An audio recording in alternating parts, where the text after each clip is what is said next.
I hope माझा आवाज ऐकू येतो सगळ्यांना.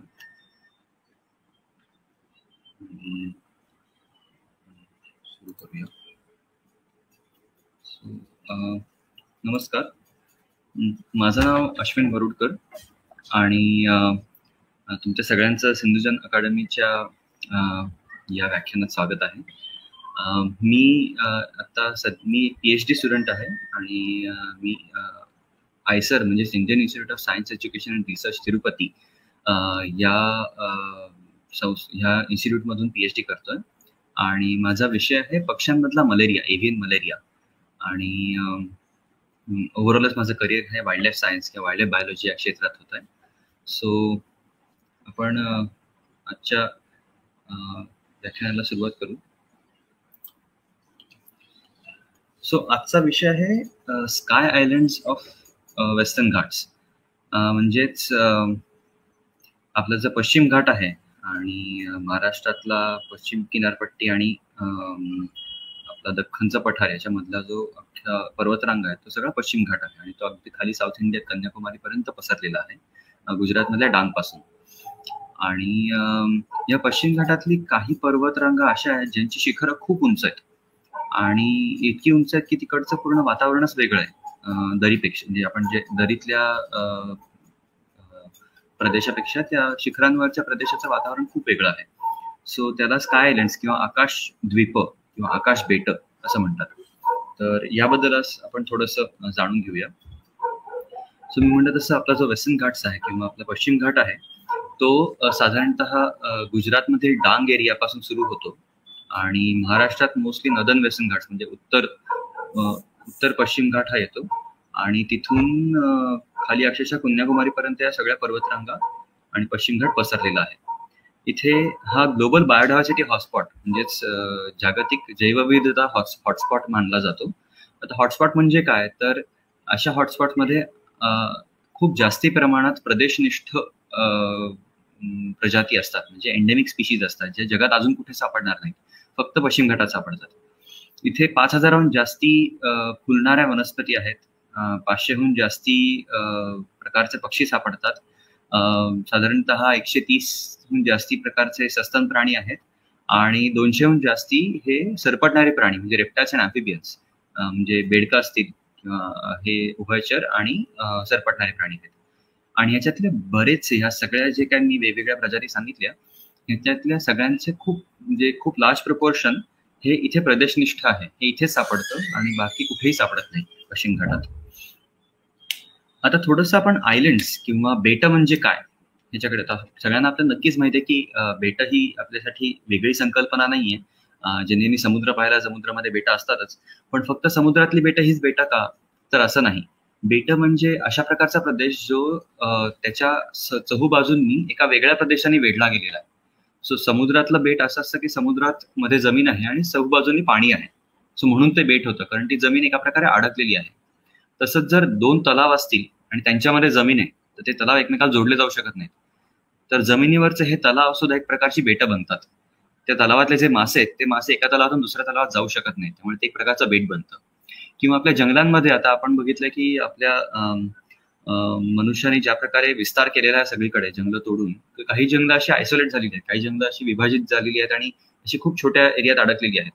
ती जंगलं एखाद्या दुसऱ्या मोठ्या जंगलापासून पूर्णपणे तुटलेली आहेत आणि आजूबाजूनी फक्त आयदर शेतं किंवा मनुष्यनी म्हणजे आपली शहरांनी वेढलेले आहेत.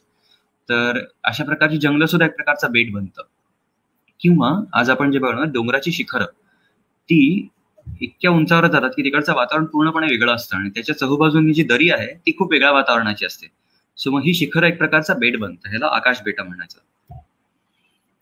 आपल्याकडे ही आकाश बेट आपल्या वेस्टर्न घाट्समध्ये जसं म्हणलं की आपल्या पश्चिम घाटामध्ये आहेत आणि त्यांची उंची सर्वसाधारणपणे 2,000हून जास्त, 1,800 मीटर किंवा 2,000 मीटरपेक्षा जास्ती वर गेलं की त्या भागाला आपण आकाश बेट किंवा स्काय आयलंड म्हणतो, कारण तिथे सडनली पूर्णपणे तापमान हे कमी होतं आणि तिकडचा जो पाऊस आहे, तिकडे रेन फॉरेस्ट आहेत, सो वर्षातले साधारणतः 8 महिने तिकडे पाऊस पडतो. सो आर्द्र प्रकारची किंवा ओल्या प्रकारची जंगल आहेत तिकडे, खूप मॉइस्ट प्रकारचं फॉरेस्ट आहे, एव्हरग्रीन आहे, सदाहरित वन आहेत. आणि आपल्याकडे दोन मोठी स्काय आयलँड्स किंवा दोन मोठी आकाश बेटं आहेत पश्चिम घाटात. एक आहे पलनी अन्नमलाई ह्या पर्वतरांगा आणि दुसऱ्या निलगिरी. या दोन्ही पर्वतांमधली शिखरं ही खूप उंचावर जातात आणि तिथे ते स्काय आयलँड किंवा आकाश बेट या प्रकारचं वातावरण तयार करतात. आणि ही दोन बेटं ही बेटं का आहेत, ही एकमेकाला का जोडली नाहीत, कारण त्याच्यामध्ये पालघाट नावाचा एक रिजन येतो केरळमधला. तर ती एक प्रकारची एक मोठी दरी आहे, एक प्रकारची गॅप येते. म्हणजे ह्या पर्वतरांगांना आपण जर फॉलो करत राहिलं तर सडनली मध्ये खूप मोठी गॅप येते, जिकडे पर्वत नाहीच आहे, पूर्ण फ्लॅट लँड आहे. सो ती पालघाट गॅप हा समुद्रासारखी काम करते. म्हणजे ती त्या दोन पर्वतरांगांच्या मध्ये पाण्यासारखी एक वेगळा हॅबिटॅट, एक वेगळा अधिवास बनते, ज्यामुळे वरचं वातावरण एकमेकाला जोडलेलं नाहीये. तर आपण जर का नकाशावरती बघितलं तर आपल्याला हेच दिसेल की ह्या निलगिरी हिल्स आहेत उत्तरेच्या आणि दक्षिणेला पलनी अन्नमलाई हिल्स आहेत, आणि यांच्यामध्ये जो दरी दिसतीये ती आहे पालघाट गॅप किंवा पालघाटची दरी. आणि जर आपण उंची बघितली तर आपण समजा महाराष्ट्रापासून सुरू केलं, हे नॉर्थ टू साऊथ आहे, उत्तरेकडून दक्षिणेकडे. तर बाबा बुदन हिल्स आहेत, ब्रह्मगिरी, आणि मग निलगिरीच्या उटी हिल्स येतात, जे खूप मोठं शिखर येतं. आणि मग पालघाट गॅप सडनली खूप खाली जाते, म्हणजे अक्षरशः 500 मीटरच्याही खाली, म्हणजे पुण्यापेक्षाही खाली, अगदी समुद्र सपाटीच्या अगदी जवळपर्यंत, एवढ्या कमी उंचीपर्यंत जाते. आणि मग परत सडनली अन्नमलाई हिल्स मध्ये त्यांची उंची खूप वाढते. सो ही दोन बेटं एकमेकांना जोडली नाहीयेत, त्यामुळे ती बेटं बनली आहेत. आता यांची खासियत काय आहे, तर ह्या बेटांची महत्व काय, यांचं वैशिष्ट्य काय, तर इथे इतका जास्ती प्रमाणात पाऊस होतो की अनेक मोठ्या आणि महत्वाच्या नद्या ज्या पुढे आपल्या दख्खनच्या पठारावर किंवा पेनिन्सुलर इंडियामध्ये वाहतात, त्या नद्यांचा उगम या स्काय आयलँड्स मध्ये होतो, या आकाश बेटांमध्ये होतो. आणि तिथे ती छोट्या छोट्या स्ट्रीम्स असतात, छोटे छोटे झरे असतात, ते एकमेकांना जोडले जातात. आणि फक्त इथे पाऊस पडतो पूर्ण 8 महिने वर्षातले किंवा जास्तीत जास्त दिवस, आणि म्हणून ह्या नद्यांना एवढं पाणी येतं. आणि जागतिक तापमानवाढ होत चाललेली आहे, ग्लोबल क्लायमेट चेंज होत आहे. थँकफुली अजून त्याचा इफेक्ट एवढ्या प्रमाणात इथे झाला नाही की या नद्यांवर मोठा परिणाम व्हायचा, आणि अजूनही आपल्याला चांगल्या प्रमाणात पाणी मिळतंय. आता इथे आपण जे इतर पक्षी बघतो, म्हणजे तुमच्यातले बरेच जण हे बर्ड वॉचिंग करत असतील, पक्षी निरीक्षण करत असतील, तर आपल्या महाराष्ट्रात जे आपल्याला खाली दरीमध्ये किंवा फ्लॅटलँडमध्ये जे जे पक्षी दिसतात त्यापेक्षा खूप वेगळी जैवविविधता, खूप वेगळ्या प्रकारची पक्षी विविधता इथे दिसते. जसे एक काही प्रकारचे पक्षी आहेत जे मी स्टार मार्क केलेले आहेत, त्याला शोला किली म्हणतात, किंवा ब्लॅक अँड ऑरेंज फ्लायकॅचर आहे, किंवा निलगिरी वुड पिजन नावाचे कबूतर आहे, किंवा हा वायनाड लाफिंग थ्रश, हा वायनाड एरियात बाबा बुदन हिल्स मध्ये फक्त मिळतो, किंवा हा एक प्रकारचा चिलप्पन किंवा लाफिंग थ्रश आहे, निलगिरी लाफिंग थ्रश. हे फक्त ह्या आकाश बेटांवरतीच मिळतात आणि तिथून कुठे मिळत नाही. किंवा निलगिरी पिपिट आहे खाली, आणि हा एक प्रकारचा ग्रासबर्ड आहे. हे पक्षी बाकी कुठल्या ठिकाणी मिळत नाही, ते फक्त ह्या आकाश बेटांवरती आहेत. जसं आपण मगाशी बघितलं की काही प्रजाती ह्या पूर्ण पश्चिम घाटात आहेत आणि पश्चिम घाटातनं बाहेर कुठेच दिसत नाही जगात. पण ह्याच्यातल्या ज्या स्टार मार्क केलेल्या प्रजाती आहेत ह्या पश्चिम घाटात सुद्धा फक्त ह्या आकाश बेटांवरतीच आहेत. आकाश बेटांवरून जरी खाली दरीमध्ये आलं तरी या प्रजाती मिळत नाहीत. एवढ्या कमी प्रदेशामध्ये ह्या अडकलेल्या किंवा तिथेच फक्त ह्या जगतात आणि तिथेच फक्त सापडतात. सो ह्यांना पॉइंट एंडेमिक म्हणतात. जे बाकीचे वेस्टर्न घाट्स मध्ये ते रिजनल एंडेमिक आहेत, ते रिजनली प्रदेशनिष्ठ आहेत, पण हे अगदी पॉइंट एंडेमिक आहेत, खूप कमी एरियामध्ये मिळतात. त्याच प्रकारे काही इंटरेस्टिंग असे रेप्टाइल्स आहेत, सरपटणारे प्राणी आहेत. जसा एक नवीन अगस्त्यमलाई वाईन स्नेक, ज्याला आपल्याकडे कवट्या फोड्या म्हणतात. तर हा प्रकारचा एक आहे जो आता अगस्त्यमलाई हिल्स आहेत, म्हणजे पलनी अन्नमलाईच्याही अजून साऊथला दक्षिणेकडे गेलं की अगस्त्यमलाई नावाच्या डोंगर रांगा आहेत. ह्या रांगांमध्ये तिथेही काही प्रमाणात 2000च्या वरती पर्यंत काही शिखरं जातात, आणि त्या ठिकाणी हा एक वेगळा अगस्त्यमलाई मधला वाईन स्नेक मिळालेला आहे. किंवा सालिया नावाचे 2 सरडे आहेत. तर हे सरडे फक्त आणि फक्त ह्या आकाश बेटांवरतीच मिळतात, तिथून खाली व्हॅलीमध्ये आलं की नाही सापडत. त्याच प्रकारे द्रविडो गेको नावाची एक पाल आहे, ती अगदी आता रिसेंटलीच काही 1.5-2 वर्षांपूर्वी त्यांचा नवीन शोध निघाला की अशा प्रकारची पाल इथे सापडते. आणि ह्या पालीच्या काही प्रजाती ह्या परत फक्त आणि फक्त ह्या आकाश बेटांवरतीच मिळतात. त्याचबरोबर एक प्रकारची सापसुरळी आहे, तरवानकुरोड ग्राउंड स्किंक. ही खूप छान आहे दिसायला, कारण ह्याची शेपटी निळ्या रंगाची आणि ती चमकते उन्हामध्ये. आणि ही सापसुरळी सुद्धा फक्त आणि फक्त या आकाश बेटांवरतीच सापडते. त्याचबरोबर अनेक प्रकारचे उभयचर बेडकं ही इथे आपल्याला मिळतात. जसा कोडायकनाल बुशरॉक, कोडायकनाल दुसरा भाग हा फक्त कोडायकनाल आणि पलनी हिल्स या पलनी टेकड्यांवरतीच, आणि तोही साधारणतः 1800-2000 मीटरच्या वरती उंचीवरच मिळतो, कारण त्याला त्या प्रकारचं वातावरण, त्या प्रकारचं थंड वातावरण हे लागतं. त्याच्या खाली आला की हा जगू शकत नाही. त्याचबरोबर हा रेस्प्लेंडंट श्रब फ्रॉग आहे, जो एराविकलम मधनं फोटोग्राफ केलेला आहे. खूप सुंदर प्रकारची जैवविविधता आहे इथे. त्याचबरोबर अनेक इंटरेस्टिंग बटरफ्लायज आहेत, फुलपाखरं आहेत, जसं निलगिरी क्लाउडेड येलो. हे फक्त ह्या आकाश बेटांवरतीच मिळतं, अजून कुठे मिळत नाही. किंवा पलनी फ्रिटिलरी ह्या प्रकारची बटरफ्लायज दुसरी डायरेक्ट हिमालयामध्ये मिळतात. आणि आपल्याकडे मिळणाऱ्या फ्रिटिलरीमध्ये पलनी फ्रिटिलरी हे पलनी हिल्स मध्ये फक्त प्रदेशनिष्ठ आहे, तिथेच पॉइंट एंडेमिक आहे. किंवा रेड्डिस बुश ब्राउन ही सगळी ह्या एलिव्हेशन वरतीच मिळणारी ही प्रदेशनिष्ठ फुलपाखरांच्या प्रजाती आहेत. आता ह्या प्रजाती इथे कशा काय अडकल्या? त्या खाली व्हॅलीमध्ये काय येत नाहीत? ह्या एवढ्या या शिखरांवरती पोहोचल्या का? ह्या दरीमध्ये आधी होत्या का पहिल्यापासून वरतीच होत्या? तर ह्याला कारण असं आहे की आपण कधी ना कधी ऐकलं असेल आईस एज नावाचं एक कन्सेप्ट ऐकली असेल. म्हणजे पृथ्वीचं वातावरण दर काही हजार वर्षांनी किंवा दर काही हजार वर्षांनी हे थंड होतं, इतकं थंड की बऱ्याचशा ठिकाणी पूर्ण बर्फाच्छादित होऊन जातं जमीन. आणि जिथे आपण विषुववृत्ताजवळ राहतो तिथे बर्फाच्छादित नाही पण अनेक प्रमाणात पाऊस पडतो. ओव्हरऑल पर्जन्यवृष्टी खूप वाढली. आणि जी लास्ट आयसेज होती ती साधारणतः 11,000 ते 20,000 वर्षांपूर्वी होती. आणि त्याच्या आधीची जी आयसेज होती ती साधारणतः 10 लाख वर्षांपूर्वी होती. सो ह्या आयसेजच्या वेळेला आत्ता जी दरी आहे ह्या आकाश बेटांवरती खूप थंड आणि मॉइस्ट असं वातावरण आहे, आणि दरीमध्ये सगळं पूर्णपणे ड्राय आणि असं उष्ण वातावरण आहे.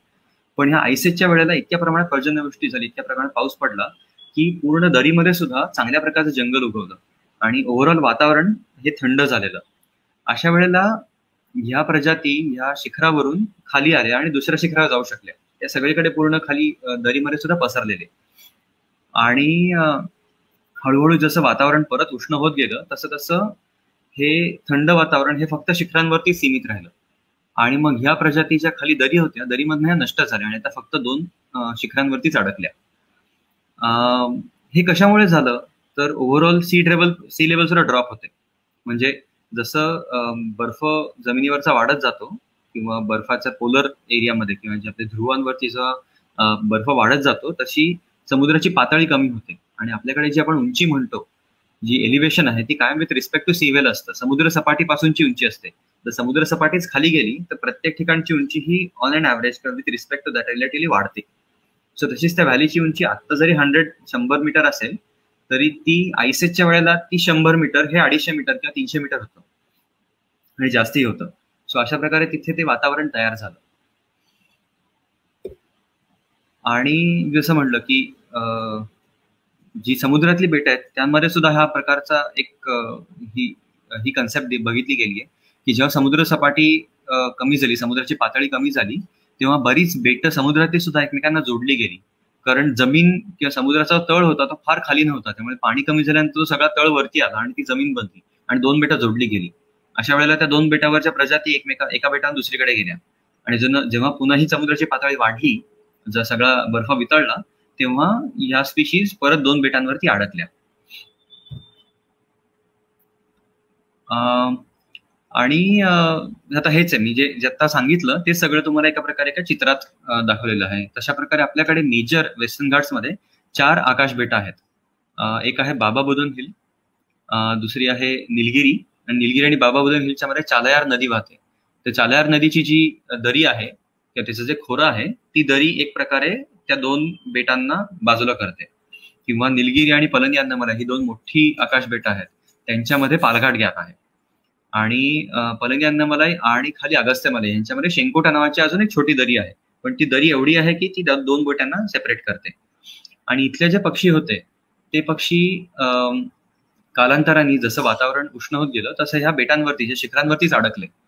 आणि या शिखरांवरती अडकल्यामुळे तिथे ते त्यांच्या जनुकीय बदल झाले, त्यांच्या DNA मध्ये बदल झाला, ते एकमेकांना भेटू शकले नाहीत आणि मग त्यांच्यात काही ना काही तिथल्या वातावरणाशी रिलेटेड बदल होत गेले आणि मग ते एकमेकांपासून प्रजाती वेगळ्या झाल्या.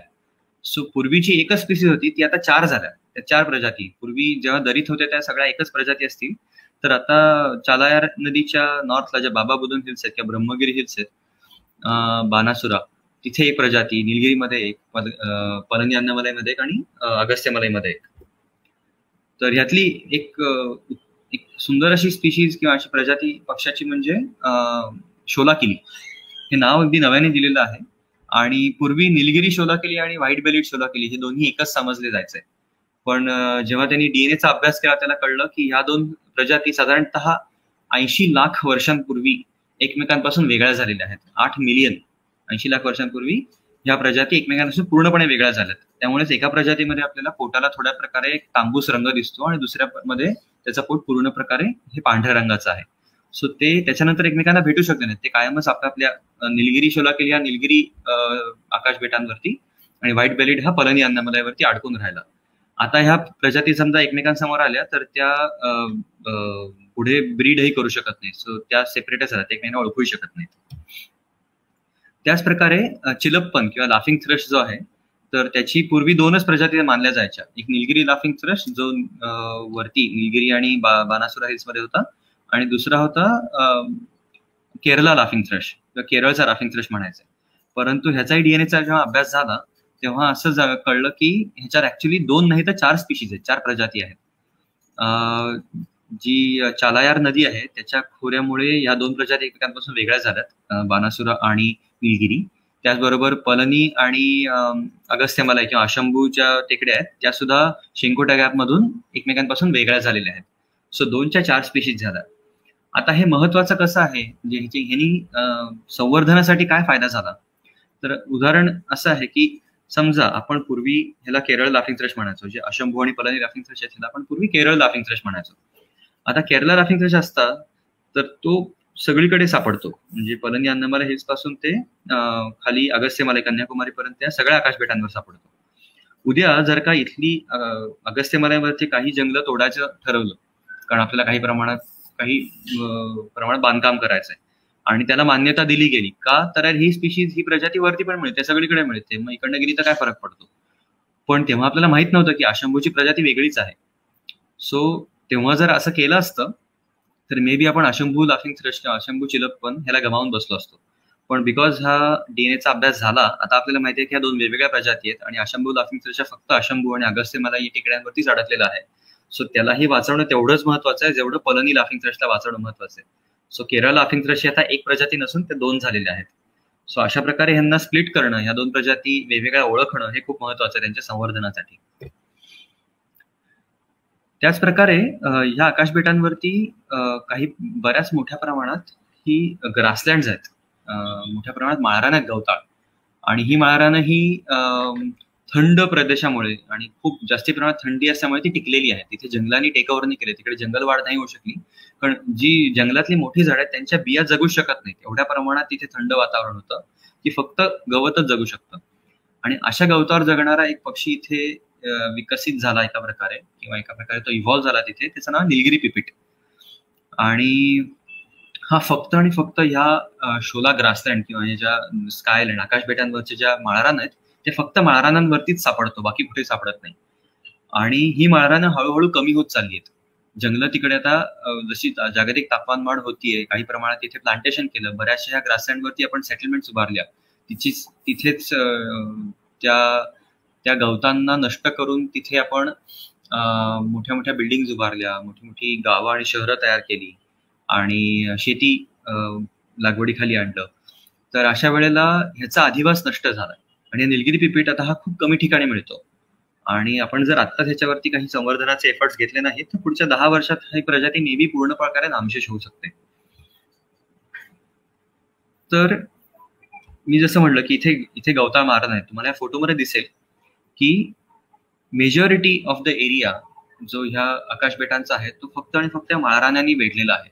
आणि या माळरानांच्या मध्ये छोट्या छोट्या दऱ्या आहेत, त्या दऱ्यांमध्ये अडकलेली खुंटलेली अशी सदाहरित जंगलं आहेत. या जंगलं आणि माळरानं यांना म्हणून शोला प्रकारचा अधिवास म्हणतात. सो ही माळरानं ही शोला माळरानं किंवा शोला ग्रासलँड आणि जे जंगल आहेत त्यांना शोला फॉरेस्ट म्हणतात. आणि जसं मी म्हणलं की इतकं थंड वातावरण की थंडीच्या दिवसांमध्ये जानेवारीमध्ये वगैरे या गवतावरती बर्फ जमा होतो, फ्रॉस्ट जमा होतं, दव असतं ते पूर्णपणे गोठतं. सो टेम्परेचर अगदी -2 to -3 पर्यंतही जातं. आणि अशा वेळेला ह्या जंगलातल्या झाडांच्या बिया इथे जगू शकत नाहीत. परंतु साधारणतः म्हणजे स्वातंत्र्यपूर्व काळात जेव्हा ब्रिटिशर्स इथे होते, त्यांनी ही माळरानं बघितली आणि त्यांना असं वाटलं की अरे, ही माळरानं ही वेस्टलँड आहे, ह्याचा काही अर्थ नाहीये, ह्याचा आपल्याला काही उपयोग नाहीये. तर मग इथे आपण झाडं लावली तर काय होईल? कारण तेव्हा त्यांना रेल्वे बांधायची होती, त्यांना बऱ्याच ठिकाणी बांधकाम भारतात अख्खं करताना त्यांना बऱ्याच प्रमाणात लाकडाची गरज होती. सो त्यांनी इथे ऑस्ट्रेलियन अकॅशिया, ज्याला ब्लॅक बॉटल म्हणतात, ते झाड, किंवा हिमालयातला पाईनचं झाड, देवदाराचं झाड, किंवा निलगिरीची झाडं, ही असंख्य प्रमाणात ह्या पूर्ण सगळ्या माळरांवरती लावून टाकली. आता ह्याच्यातली काही झाडं, जशी निलगिरीची झाडं आहेत, ही वाढत नाहीत, म्हणजे ही तिथल्या तिथे वाढतात, पण ती पुढे प्रपोगेट होत नाहीत, त्याच्यापासून नवीन नवीन अजून रोपं तयार होऊन ती पसरत नाहीत, ती जिथे आली तिथेच राहतात. परंतु जी ऑस्ट्रेलियन अकॅशिया होती, जी ब्लॅक बॉटल होती, ते झाड असं की तुम्ही एका ठिकाणी लावलं तर एक 10 वर्षात ते अजून पसरतं, त्याची नवीन रोपं, त्याच्या बिया रुजतात आणि अजून पुढे पुढे जातात. ही झाडं काही प्रमाणात हार्डी होती, या प्रमाणात ही त्या फ्रॉस्टला टॉलरंट होती. सो एवढ्या कमी तापमानात सुद्धा त्यांच्या बिया रुजू शकल्या, आणि त्यामुळे ह्या नवीन वातावरणात ही झाडं खूप पटापटा वाढत गेली. त्याचा दुष्परित परिणाम काय झाला की ह्यांनी पूर्ण प्रकारे ही सगळी माळरानं खायला सुरुवात केली. ही झाडं इतक्या प्रमाणात वाढली की माळरानं राहिलीच नाहीत. सो पूर्वी जो अधिवास असा दिसायचा, पूर्ण प्रकारे माळरानं आहेत आणि मध्ये मध्ये अडकलेली जंगलं आहेत, तो आता असा दिसतो. ही माळरानं अडकलेली आहेत आणि जंगलांनी वेढलेलं आहे. ह्यातली काही जंगलं ओरिजिनल आहेत, नॅचरल आहेत, जी शोला फॉरेस्ट होती, पण बरीचशी जंगलं ही लावलेल्या झाडं वाढल्यामुळे, ती इन्व्हेड झाल्यामुळे, ती एक प्रकारची तड बनले, एक प्रकारची नको असलेली वनस्पती बनली. सो ती झाडं एवढ्या प्रमाणात पसरली की ती अक्षरशः या माळरांना खाऊन टाकायला लागली, आणि निलगिरी पिपीट सारखे पक्षी हे त्या मानाने संकटात आलेत. नुसतंच तेवढं नाही, तर ही झाडं बऱ्याच प्रमाणात पाणी जमिनीतनं काढून घेतात. सो ज्या नद्यांचा उगम होतोय, ज्या प्रमाणात वॉटर टेबल तिथे मेंटेन होतंय, ही जर झाडं खूप प्रमाणात वाढत गेली तिथे, तर हे वॉटर टेबल कमी होण्याची शक्यता आहे, आणि त्याचा डायरेक्ट परिणाम आपल्या नद्यांवरही होऊ शकतो.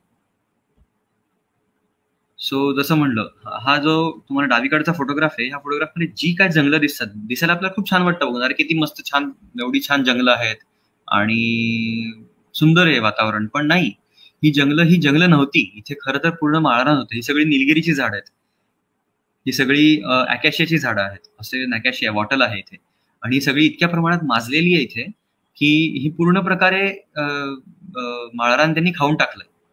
आणि तरी सुद्धा जिथे जिथे दगड बाहेर आला, की जिथे जिथे जमिनीवर माती कमी आणि फक्त खडक राहिलेलं आहे, तिथे काही प्रमाणात त्याच्या खाचांमध्ये हे माळरान किंवा ती गवतं टिकली आहेत. आणि त्या छोट्या छोट्या गवतांच्या पॅचेसवरती, म्हणजे हे पॅच खूप छोटा आहे हा, म्हणजे अक्षय आपल्या घराच्या अंगण असतं त्याच्याहून लहान पॅच आहे हा, तेवढ्याशा एरियासुद्धा निलगिरी पिपीट अजूनही ब्रीड करतोय, तिथेच त्याचं घरटं बांधतोय. म्हणजे बघा त्यासाठी किती कमी अधिवास राहिला.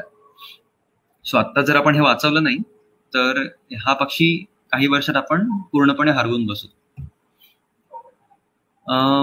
त्याचबरोबर मग इथे एफर्ट काय घेतले पाहिजे, तर एकीकडे आपण म्हणतो की झाडांची लागवड सगळीकडे केली पाहिजे, अगदी बरोबर आहे, पण कुठली झाडं आणि कुठे लावायची हे जर वेळेत कळलं नाही तर आपण काही प्रमाणात खूप विशेष आणि महत्वाचा असा अधिवास हा गमावून बसू शकतो. सो आपल्याला खूप नीट प्रकारे विचार करायची गरज आहे, जेव्हा आपण म्हणतो वृक्ष लागवड करा संवर्धनासाठी निसर्गाच्या, ती वृक्ष कुठल्या प्रकारचे पाहिजेत, ते देशी वृक्ष पाहिजेत, आणि कुठे लावले पाहिजेत, जिथे ते वृक्ष पूर्वी होते आणि आता झाडं कापून कमी झाले तिथे लावले पाहिजेत, ना की गवतावरती, कारण गवतही तेवढ्याच प्रमाणात महत्वाचं आहे. सो हे जे इन्व्हेजन आहे, हे जे माजतायत ही झाडं, त्याला ती जिथे गवताच्या अगदी जवळून थांबली त्याला इन्व्हेजन फ्रंट म्हणतात. आणि मी ज्या लॅबमध्ये काम करतो तिथे आरसू म्हणून माझा कलिग आहे, त्यांनी ह्याचं सगळ्याचं सॅटेलाइटच्या द्वारे मॅपिंग केलेलं आहे, आणि ते मॅप केल्यानंतर कळलं की ह्या आकाशबेटांवरचा खूप मोठ्या प्रमाणातला अधिवास, खूप मोठ्या प्रमाणातला एरिया हा या वॉटलनी, या अकॅशियानी पूर्ण प्रकारे माजून वेढलेला आहे आणि बऱ्याच प्रमाणात गवत खाल्लेलं आहे. आणि ह्याला आता खरं तर हळूहळू थिनिंग करायची गरज आहे. ह्याला हळूहळू ही वॉटल, ही परदेशी झाड आहे, ते आपल्याला नको आता इथे, ते झाड काही प्रमाणात तोडायची गरज आहे, आणि हे गवत परत वाढू द्यायची गरज आहे. आणि ही जी इन्व्हेजन फ्रंट आहे ती म्हणजे जिथे गवताच्या बाउंड्रीवरती ही अकॅशिया येऊन थांबली, आणि अजून पुढच्या काही वर्षात बघा इथे छोटी छोटी रोपं अजून वाढली आहेत. सो एक 4 ते 5 वर्षात ही अकॅशिया इथून इथे येईल, इथून अजून पुढे जाईल, आणि हळूहळू ही पूर्ण प्रकारे अख्खी माळरानं वेढली जातील. तर त्याच्या आधीच त्यांना थांबवलं पाहिजे. हे जर अॅनिमेशन तुम्ही बघितलं तर जो लाल रंग आहे, जो गुलाबी रंग आहे, डार्क गुलाबी, तो ही प्लांटेशन आहेत जी ज्या प्रकारे वाढलेली आहेत, ही जी अकॅशियाची झाडं जी तेव्हा लागवड केलेली ती कशा प्रकारे माजली आहेत. आणि जो खालचा पोपटी रंग आहे लाईट ग्रीन कलर, ती ओरिजिनल ग्रासलँड आहे, ओरिजिनल मालहान आहेत. तर बघा 1970 1973 पासून 1995 साली किती वाढलं आणि 2017 साली किती प्रमाणात वाढलंय. हा आहे मॅप निलगिरीचा. हा नकाशा निलगिरी आकाशबेटाचा नकाशा आहे. आणि मेजॉरिटी एरिया हा या मेजॉरिटी ऑफ द ग्रासलँड हा या झाडांनी पूर्ण प्रकारे खाऊन टाकलेला आहे. त्याचबरोबर पलनी अन्नमालयमध्ये सुद्धा हीच परिस्थिती आहे. हे बघा किती प्रमाणात वाढलंय. हा जो पोपटी रंग आहे ही सगळी माळरान होती, ती पूर्ण प्रकारे ह्या प्लांटेशननी खाऊन टाकलीत आणि माळरानाला खूप कमी राहिलेत आपल्याकडे. फक्त अन्नमलई हा जो प्रोटेक्टेड एरिया आहे, आपल्याकडे अन्नमलई टायगर रिझर्व नावाचं जंगल आहे, तिथे अजून एवढ्या प्रमाणात वाढली नाहीत, कारण इथे संरक्षण दिलं गेलंय. तिथे काही प्रमाणात प्लांटेशन पूर्वी आपण नाही करू दिली. सो ती प्लांटेशन तिथे वाढली नाही, त्यामुळे काही आदिवासी अजूनही थँकफुली आपल्याकडे वाचलेला आहे. पण majority more than 50% is already been eaten over by these plantations, the invading plantations. आता हा बघितला आपण लँडस्केप चेंज कसा झाला आणि ह्याला हिस्ट्री काय आहे. तर ऑफकोर्स पूर्वी ब्रिटिशांनी ही झाडं लावली, पण त्यांनाच ब्लेम करायचं का पूर्ण प्रकारे, तर नाही. त्यांनी ती झाडं लावली, पण रेग्युलरली तिथे झाडं कापायचे आणि त्या झाडांना कापून त्यांचं लाकूड वापरत होते. सो ती नुसतीच लागवड नव्हती, तर लागवडीतला एक प्रकारे मॅनेज केलं जायचं. परंतु स्वातंत्र्यानंतर आपल्याकडे इंडियन फॉरेस्ट ऍक्ट आला आणि आपण कुठल्याही प्रकारच्या जंगलांना धक्का पोहोचवण्यापासून थांबवलं गेलं. पण त्यावेळेला आपल्याला माहित नव्हतं की ही झाडं अशा प्रकारे माजू शकतात. आणि ही जी लागवड केलेली प्लांटेशन झाडं होती ती आपण तशी सोडून दिली आणि मग ती माजायला लागली. पण आता नवीन सायन्स नवीन जो अभ्यास झाला आहे आणि ह्या प्रकारचा जो मॅप, हा मॅप आमच्या लॅबमध्ये डॉक्टर आरसू यांनी बनवलेला आहे.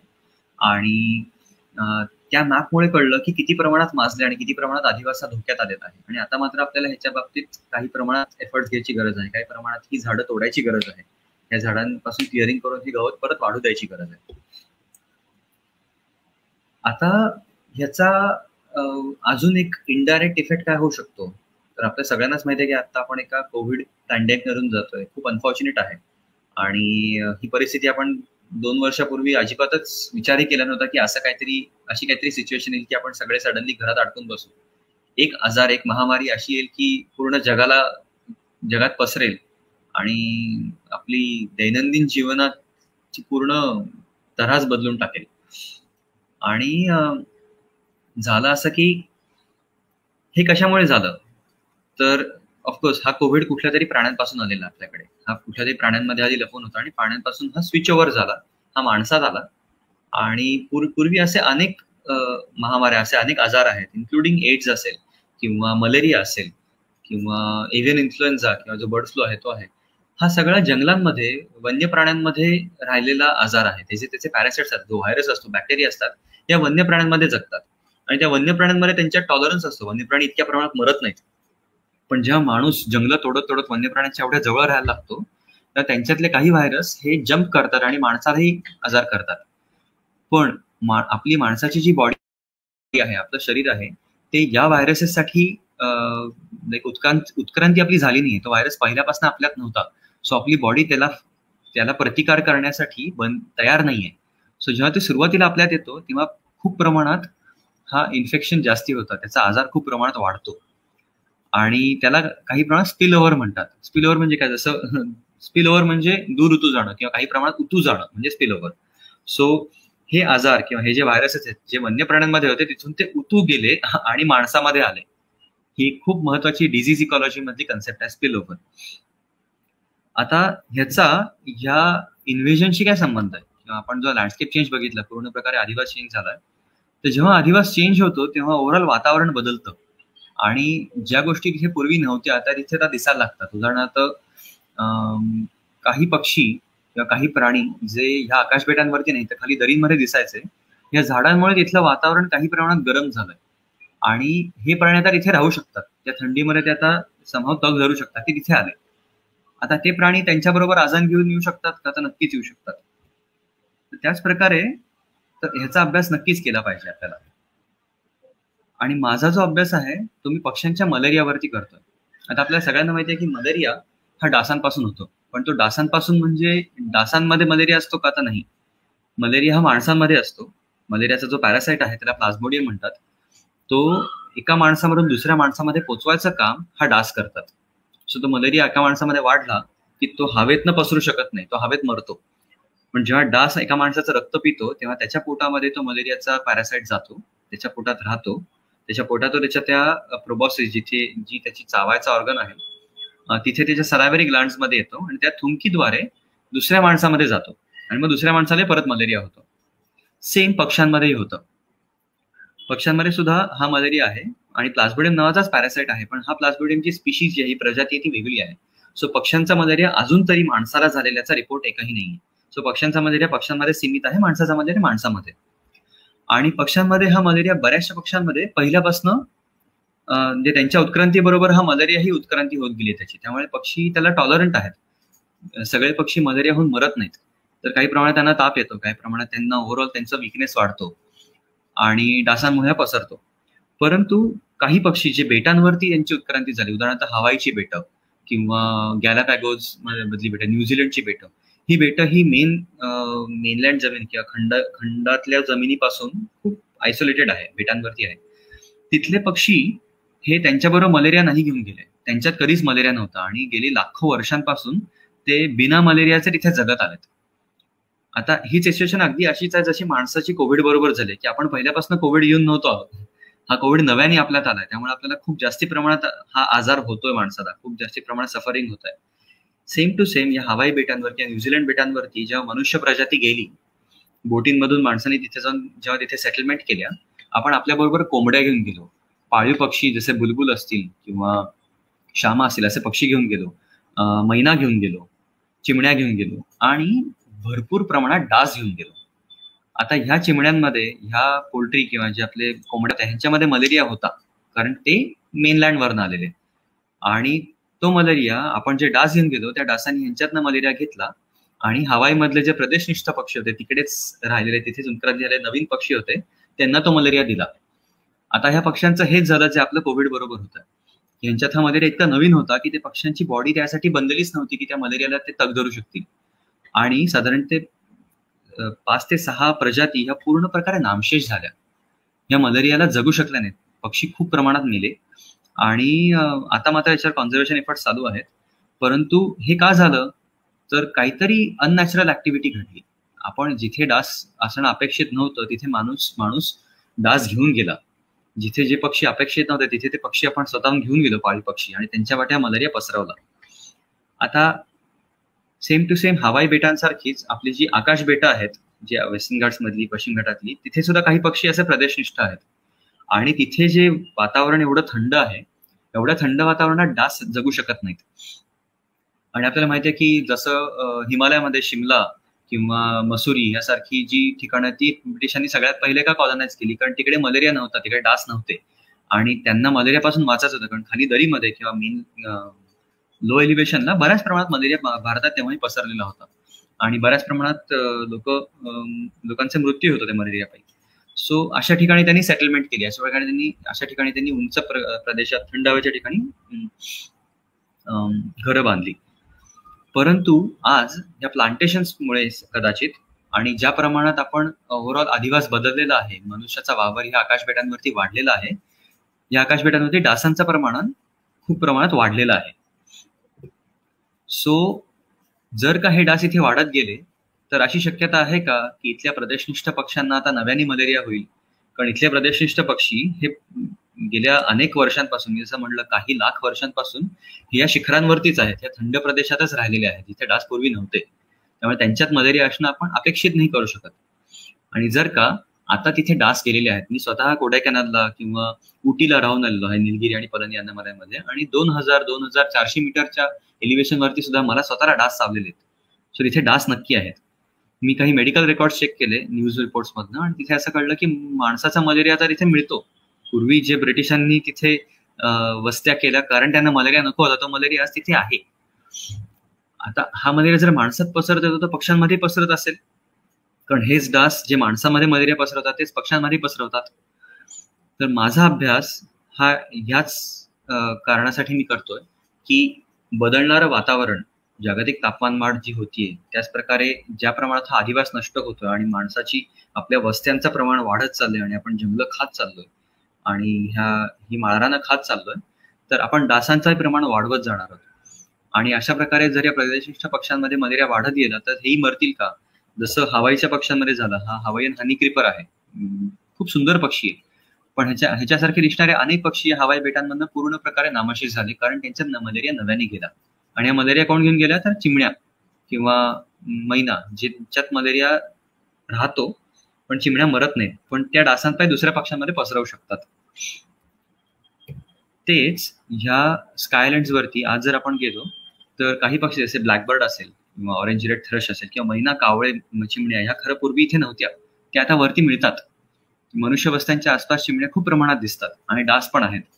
मग हे डास या चिमण्यांपासून हा पॅरासाइट घेतील आणि मलेरिया, शोलाकिली किंवा ब्लॅक अँड फ्लॅकॅचर जे प्रदेशनिष्ठ पक्षी आहेत त्यांना देतील का? तर अगदीच शक्यता आहे देण्याची. त्याच्यावर अभ्यास झालेला आहे का? काही प्रमाणात झालाय, पण आपल्याकडे अजून सगळ्या प्रकारची उत्तरं नाहीयेत. ह्या डासांपैकी कसा प्रसरतो आपल्याला माहित नाहीये. हे पक्षी मरतात का? माहित नाही आपल्याला, कारण आपण अजून या प्रमाणात अभ्यास नाही केलेला आहे. तर हाच माझा पीएचडीचा विषय आहे.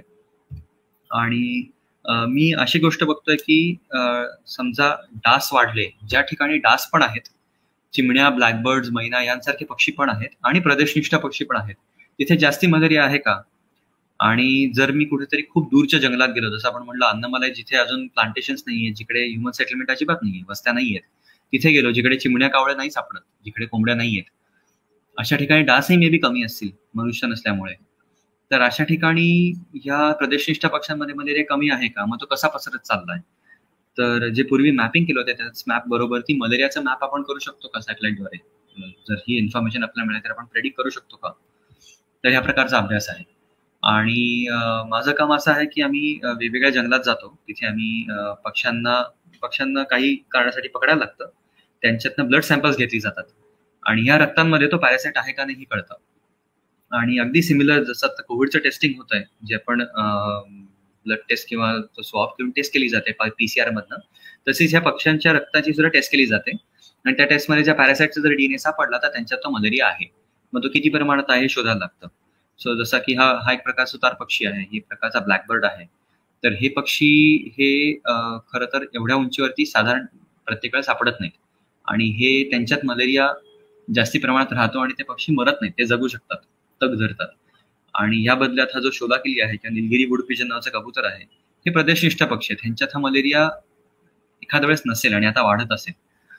तर हेच शोधून काढायचं काम, ह्याच्यावरती शोध करायचं काम हा माझा पीएचडीचा विषय आहे. त्याचबरोबर मी डासांचा अभ्यास करतोय. याच आकाश बेटांवरती वेगवेगळ्या ठिकाणी जाऊन मी मॉस्किटो ट्रॅप्स लावतो आणि हे 3D प्रिंटेड मॉस्किटो आहे. माझ्या एका मित्रांनी हे मॉस्किटो ट्रॅप 3D प्रिंटर मधनं स्वतःहून बनवले आणि त्याच्यात एक आतमध्ये फॅन असतो आणि वरती UV अल्ट्राव्हायोलेट लाईट लावलेला असतो, त्याच्याकडे डास आकर्षित होतात आणि तो फॅन त्यांना खाली एक्झॉस्ट फॅन सारखा हात खेचून घेतो आणि खालच्या पिशवीत ठेवतो आणि नंतर मग मी येऊन त्यांना काढतो त्या डासांना बाहेर आणि मग त्यांच्या प्रजाती बघितल्या जातात, कारण सगळेच डास पक्ष्यांना चावतात का? तर नाही. मग पक्ष्यांना चावणारे डास काही आपल्याला माहिती आहेत, मग ते डास कुठले आहेत. परंतु इंटरेस्टिंगली मला ह्या सगळ्या ठिकाणी अॅनोफेलिस नावाचा डास खूप प्रमाणात मिळतोय, जो मनुष्यामध्ये मलेरिया पसरवतो, जो खरं तर ह्या एलिव्हेशनला एवढ्या थंड ठिकाणी नसला पाहिजे पण आता आहे. आणि तो मोस्ट लाईकली माणसाची ओव्हरऑल पॉप्युलेशन तिथे वाढतीये, वस्तीकरण वाढतंय, त्यामुळे तो वाढतोय. सो होपफुली माझ्या पीएचडीच्या शेवटी आपल्याला काही प्रमाणात काही प्रश्नांचे उत्तर मिळतील आणि कळेल की कसा या आकाश बेटांवरचा लँडस्केप चेंज, अधिवासाचा ज्या प्रकारे ऱ्हास झालाय आणि जसा मनुष्याचा डिस्टर्बन्स वाढत चाललाय, तसं मलेरिया आणि तशा प्रकारच्या काही बाकी आजारांची संख्या वाढण्याचा काय प्रोबॅबिलिटी आहे. आणि so as I rightly sed की एवढ्या प्रमाणात एंडेमिझम आहे, एवढ्या प्रमाणात प्रदेशनिष्ठता आहे आणि जर हॅबिटॅट लॉस आणि इन्व्हेजन जी प्लांटेशन्स खात चालली आहेत माळरानं आणि पूर्ण अधिवास बदलत चाललेत, तर त्याची रिस्क ही अशा प्रकारचे आजार आणि अशा प्रकारचे वाईल्ड लाईफ मधले आजार, वन्यजीवांमधले आजार वाढवण्यासाठी कारणीभूत ठरू शकतं का? तर ह्या प्रश्नावरती मी माझं व्याख्यान थांबवू इच्छितो. Thank you very much. आमचा जो प्रोजेक्ट आहे एव्हियन मलेरिया, पक्ष्यांच्या मलेरियावरचा, तो ministry of environment and forest म्हणजे केंद्रीय वन मंत्रालयाकडनं फंडेड आहे आणि आय थँक आयसा तिरुपती, ज्या इन्स्टिट्यूटकडनं मी PhD करतोय त्यांच्या सपोर्टसाठी. केंद्रीय वन मंत्रालयाला मी धन्यवाद देतो. त्याचबरोबर माझे सगळे लॅबमेट्स, माझे कलिग्स आणि माझे गाईड डॉक्टर रॉबिन विजयन या सगळ्यांना मी थँक्स देतो की त्यांच्यामुळे मी हा स्टडी चांगल्या प्रकारे करू शकतोय. Thank you very much.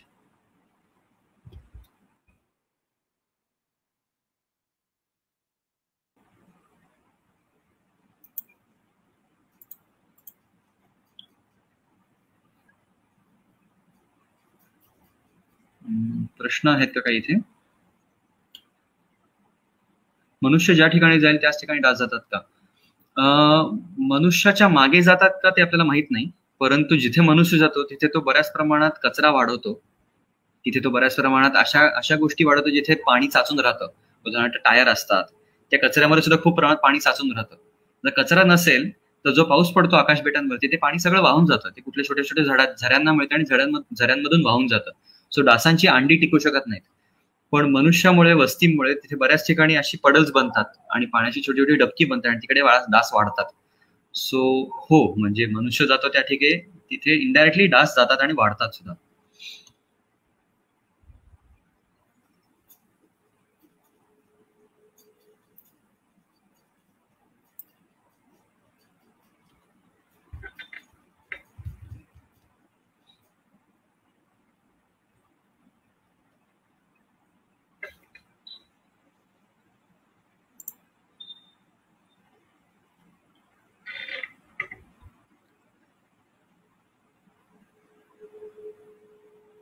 हे सगळं आता जे मी ओव्हरऑल जे काय बोललो हे व्याख्यान, हे मोस्टली सगळं सायंटिफिक रिसर्च खूप टेक्निकल लँग्वेजमध्ये होतं, खूप टेक्निकल अशा लँग्वेज, आणि मी माझा पूर्ण प्रकारे प्रयत्न केला की मराठीत जितक्या सोप्या भाषेत सांगता येईल. कारण हा कायम एक खूप मोठी अडचण आहे की जे सायन्स घडतं, ज्या प्रकारे शास्त्राचा अभ्यास होतो, तो सोप्या आणि साध्या शब्दात सामान्य माणसापर्यंत प्रत्येक वेळेला पोहोचवला जात नाही. आणि ती लँग्वेज, ती भाषा खूप टेक्निकल असते. बऱ्याच ठिकाणी मॅथमॅटिकल नंबर्स असतात, ते खरं तर कळायची गरज नसते, ते साध्या सोप्या शब्दात सांगितलं जाण्याची गरज असते. आणि मी माझ्याकडून आज पूर्ण प्रकारे प्रयत्न केला की तुम्हाला जितक्या सोप्या भाषेत आणि मराठीत, माझ्यासाठी खूप मोठं चॅलेंज होत आहे. तर आय होप की सगळ्यांना ही माहिती नीट प्रकारे समजली. थँक्यू. अजून काही प्रश्न असतील तर मे बी 5 मिनिटं आपण थांबू शकतो.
Thank you very much Sujit sir.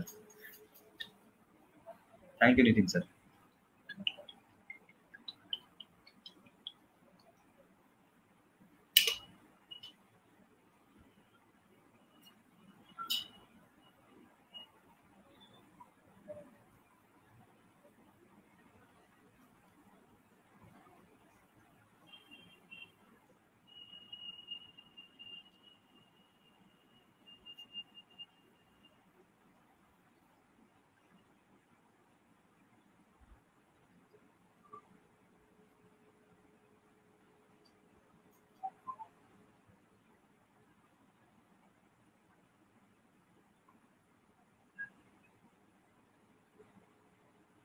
प्रश्न अजून कोणाला नसतील तर मग मी ब्रॉडकास्ट एंड करतो. मी डॉक्टर सुजित शिंदे आणि सिंधुजन अकादमीला धन्यवाद देतो की त्यांनी मला हा मंच दिला आणि मला बोलायची संधी दिली. आणि आज जसं मी म्हटलं की ज्या प्रकारचं शास्त्र, ज्या प्रकारचं सायन्स घडतंय हे सामान्य माणसापर्यंत पोहोचवण्याची खूप गरज आहे आणि साध्या सोप्या शब्दात.